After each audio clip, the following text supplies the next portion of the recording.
Michael as he travelled to Oxford from London. He decided he wanted to call his dad on the phone.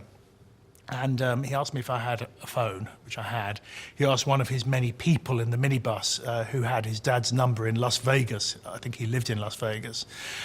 Dialed him, and there was this extraordinary conversation, of which, of course, I only heard one side, which was just sort of, oh, hi, Dad, I'm in England. I'm going to address the students at Oxford University, and I'm going to talk about you. But it's okay, it's in a very positive light, nothing to worry about. And the father said something, and he listened, and he finally said, Dad, I love you. And then handed me the phone back. And he kind of looked out the window at the traffic on the M40 and said, you know, I don't think I've ever said that to him before. At one stage of his speech about his father and forgiving his father, he broke down and cried. It was just maybe 30 seconds to a minute, but it was real, it was genuine.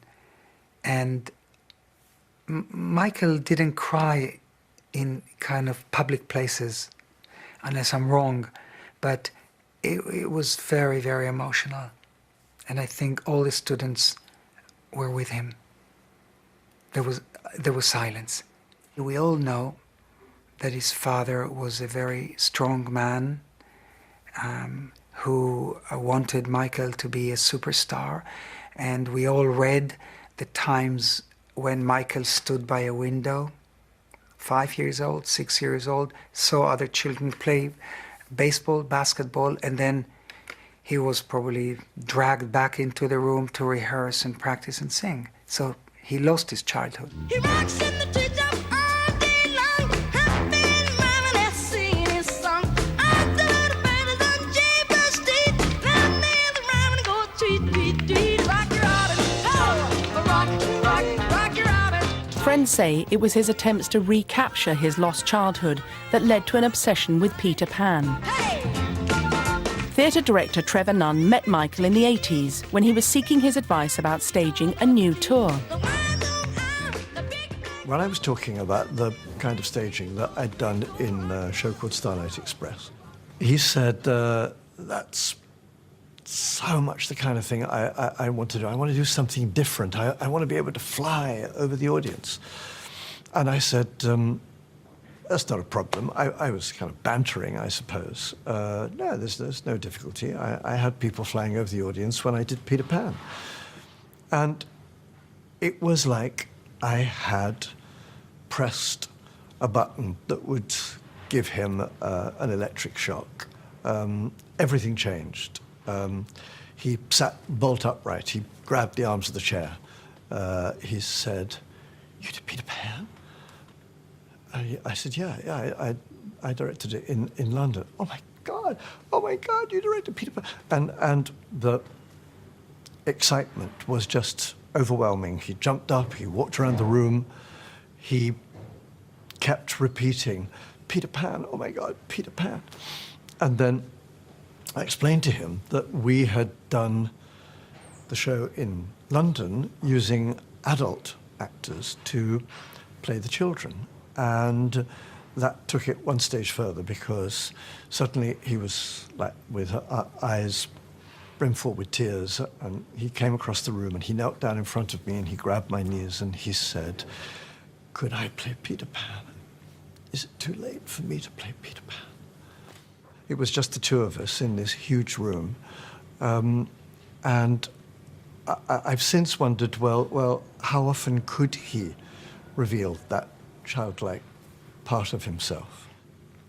And the discussion about Peter Pan not only released it, but I think it showed me that it was not so much a part that he wanted to play, it was the person he wanted to be.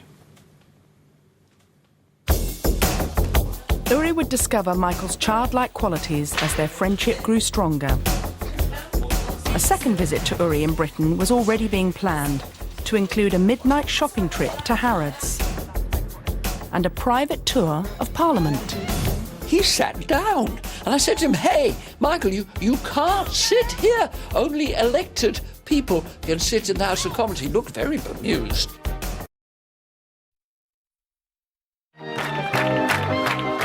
After Michael Jackson's appearance as best man at Uri's wedding in 2001, the friendship between the pair went from strength to strength. They would often talk on the phone.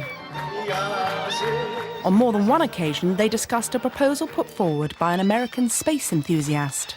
I got an email from a scientist, an engineer that worked in Boeing with ties to NASA. And I don't know, the conversation started between me and him that it is, no matter how far out this sounds and how science fiction it sounds, that it was possible to get Michael Jackson to the moon. And I relayed this to Michael. And Michael was extremely ecstatic about it. He was so excited just by, the idea of him being able to actually do his moonwalk on the moon. And I remember, it was really, to me, it was an impossibility, but the flicker, the hope that it could happen was there because these emails were coming from a scientist. At 3 o'clock in the morning, Michael Jackson left me a message on my answer phone. Uri Geller, it's Michael Jackson calling. When you get this message, please know that I pray that we do the moon trip. I want to be the first one to do it in the pop world. And now I hear that NSYNC and all these people are trying to go. I want to be first, please. And let's do Hands Across England. And let's think of some other wonderful things. I love you. Goodbye. This was so sweet, it was so timid, it was so naive, it was so gullible, it was so beautiful and gentle that I had to keep, I didn't want to erase the message. I listened to it over and over and over again. You see, Michael Jackson believed in the impossible. Just months later, the superstar was back in Britain to visit Uri. With Michael's permission, every step of the visit was recorded by his friend. Michael! Thank you, Michael! I love you! You see, these scenes, these moments, conjures up religion. It conjures up God. This is kind of on a different plane. This is like these people, these fans, looked at Michael almost like a Jesus.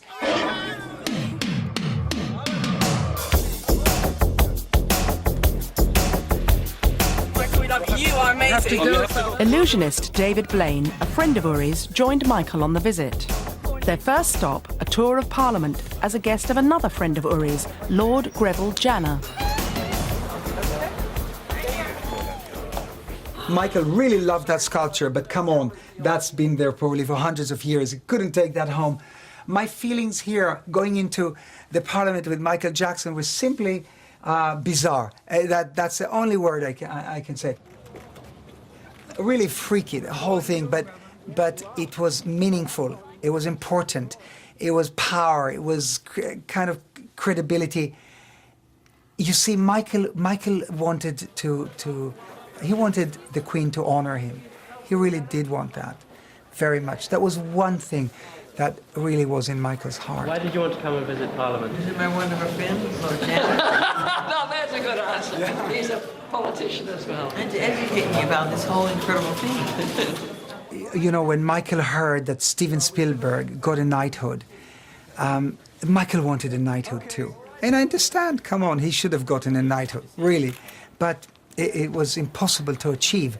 And we spoke about that quite a lot. In the Parliament, there were moments where, without filming, he kind of whispered to me, "Is the Queen here? Are we going to meet the Queen?" Michael Jackson had a magical status wherever he went, even in Parliament. Now, he came on a Friday, and there were no parliamentarians there. And the staff and everybody who met him treated him with much more joy and respect and amazement than they ever do any of the members of either House of Parliament. He was a rare and wonderful visitor. So I took Michael through the House of Commons, and he sat down. And I said to him, hey, Michael, you can't sit here. Only elected people can sit in the House of Commons. He looked very bemused, because it must be the only place in the world he's ever been told he couldn't sit down. Later in the day, Uri and Michael made their way to Paddington Station. Michael had agreed to speak at a fundraising event in Exeter, where Uri was co-chairman of the local football team. At Paddington, we were mobbed. This was horrifying. It was scary. It was panicky. It was chaos, pandemonium. There was suffocation. There's no air. It was just unreal. You're crushing him! You're crushing him! Honor Michael! During this chaos, I really feared for his life. I honestly did. Nobody could contain the pressure of the bodies. Somehow Michael fell onto the pavement of Paddington. And he lay there like this for a few seconds, and you can imagine, I could not think. He's on the floor here, right here. Look, it takes seconds. We try to get some air around him, and then I've never seen anything like it. It was like from the movie The Matrix. He sprang up, or he catapulted off the floor like some type of a cheetah, a tiger, and he just zoomed as fast as the speed of light to the train. We couldn't catch up with him. It was impossible. Yeah, of course, and Michael, this is for you. This is Marvel Comics, and that's me. What kind of comic? Michael had agreed to travel to Exeter to help raise money for Exeter City Football Club and to raise money for a children's charity. On the train with him was Mark Lester. The pair had become friends when they were both child stars. Mark had played the part of Oliver as a boy. Michael and Mark were godfathers to each other's children.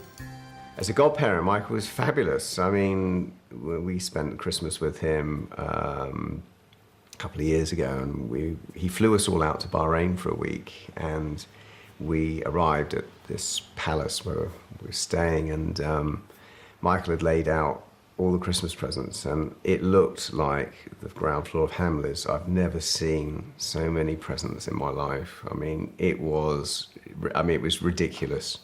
I mean, if the children never had Christmas again, that would have been, they've had all their Christmases in one go. I mean, it was unbelievable. And we had a week of absolute joy with Michael and his children. And Michael, as a dad, was a great dad. He was the sort of dad that everyone would want to have as a dad. You know, he was firm but fair. The children he was very hot on manners, especially table manners. The children were extremely polite. They always had to say please and thank you, and he was very particular about that. They were very well educated, I must say. They are some of the brightest kids, and they are very polite and very, very nice children. Michael did a very good job on bringing them up. Once in Exeter, thousands were waiting to meet Michael as he arrived at the football ground with Uri, Mark and David Blaine. It was a special moment for one disabled young fan. I ran through the whole crowd, jumped under the bodyguard's legs, and jumped in Michael Jackson's arms and held him so tight. It was unbelievable.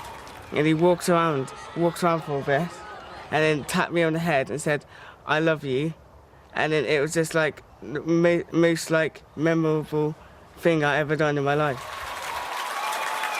It helped him enormously. It helped with your self-esteem, didn't it? It helped with just feeling good about himself, because when you are disabled, and certainly he wasn't walking very well, it was a huge thing for you to do, wasn't it? To make that definitely. Running across that pitch. And of course then we got to know Uri, who's been in his life ever since. Back in the stadium, Michael met other local children.